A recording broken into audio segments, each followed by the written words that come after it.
When I was a child growing up, the portrait of Andrew Jackson hung in our dining room above my grandmother's table.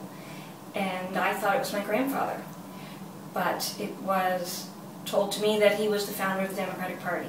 And that's how I learned how important he was and how important the Democratic Party was. My mother was born in the Depression, and she was a New Deal Democrat.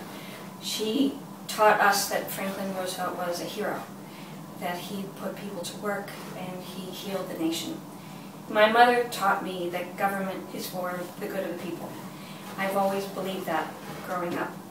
So as a child, I worked for Democrats. I was thrown out of the station wagon at age 5 to campaign for congressmen, mayors, city councilors, judges, and the governor.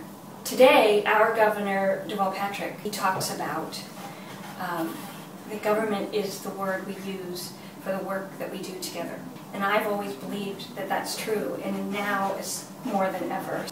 In these trying economic times, the greatest since the Great Depression, government is as important now as it was then.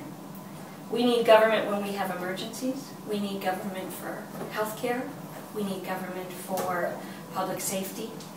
We need government to help us all work together. And I'm a Democrat because Democrats believe in good government. We can't all do it by ourselves, and we need each other as a community to work together to achieve these goals. And Democrats believe in these values, and that's why I'm a Democrat.